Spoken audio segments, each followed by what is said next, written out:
Today we will talk about a subject that is very common to many of us, and that is the subject of marriage. I will particularly talk about things that can hurt a marriage. Now, there are so many things. I'll talk about just a few of them that are very serious. Number one of the things that can hurt and significantly destroy a marriage is lies. Saying things that you know very well that are not true, or failure to speak the truth for whatever purpose. It is said that trust is like an egg. Once broken, you cannot bring it back.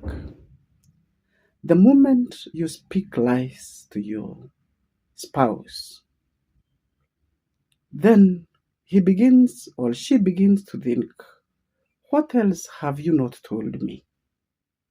The moment he discovers or she discovers that you've been lying to her, or there is one lie, then the question that comes in is, what else have you lied to me?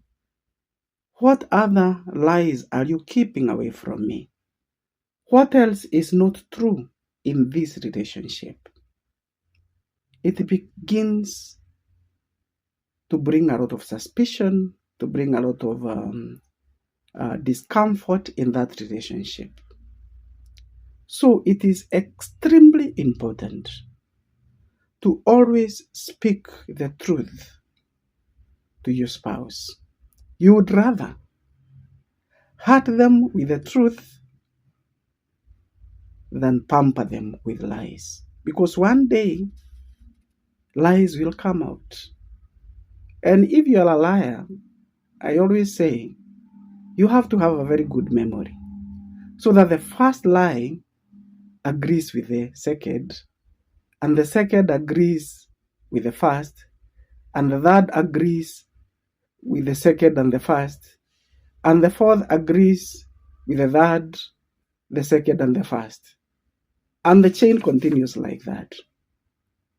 If one of them is discovered, all the others will be discovered.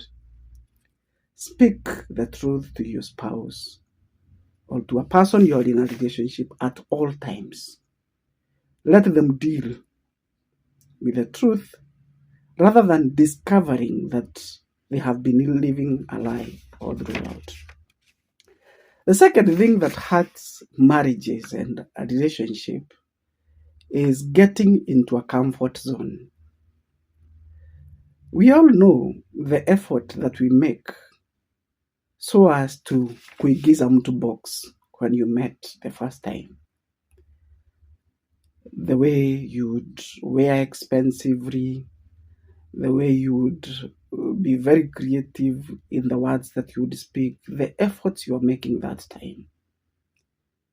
Every other thing that you did, even if it was cheap, whatever you did to win that man, to win that woman, what happened when you won them, when they married you? You stopped making any more effort. You no longer look as good as you used to do that time. You no longer make as much effort as you did that time. You no longer go out of your way to express your love to them as you did that time. You're no longer willing to pay the price you would pay that time. The moment you reach a comfort zone, that marriage, that relationship begins to die. The moment you feel like, kwani ataenda wapi? Kwani ataenda wapi? I don't have to make any more effort. Kwani ataenda wapi? Haezi niacha. The moment you reach that point, that marriage, that relationship has begun to die. And it is only a matter of time. And there is nothing more to collect from that relationship. The moment you begin to see that earlier spark is no longer there, That earlier attraction is no longer there. That earlier excitement and enthusiasm is no longer there. Realize that it is you who entered a comfort zone. And don't look at the other person, look at yourself. Because many times we begin to say, it is my wife, it is my husband, it is my boyfriend, it's my girlfriend, it's whoever. No, it is not them, it is you. You entered into a comfort zone. You're no longer working hard to keep that relationship as it was. The other aspect, number 3, is looking outside. It is common sense that any marriage, any relationship will encounter challenges, obstacles. Sometimes you get bored, sometimes you quarrel, sometimes there is conflict, sometimes there is no money, sometimes there are deep issues. But the biggest problem is when you begin to look outside for solutions to the problems in your marriage. Always realize that the answer is within, it is not without. The moment you begin to consult that sacred thread, the moment you begin to consult your buddies for the problems in your marriage, the moment you have that guy, that woman, that friend whom you share deep secrets about your marriage, or whom you find comfort every time your marriage is not working, within a very short time, that marriage will break. That marriage will be destroyed. Because the other person outside, there are so many things they don't know about your spouse.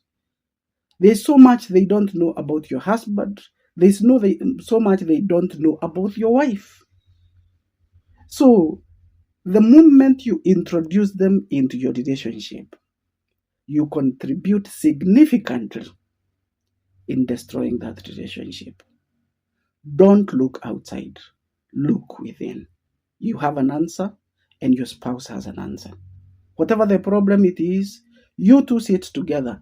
As you sat one time and agreed to be together, as you sat that time many years ago and decided that you want to be an item, in the same way, whenever you encounter challenges, come back together, talk to each other, find a way of arriving at a middle ground. It's not easy, but you can overcome. But the moment you look outside, that is a recipe for disaster. Number 4 of the biggest destroyers or killers of marriage is betrayal. When you realize that you've been living a lie, this person has betrayed your trust. They have betrayed your loyalty. They have kept a secret for so long.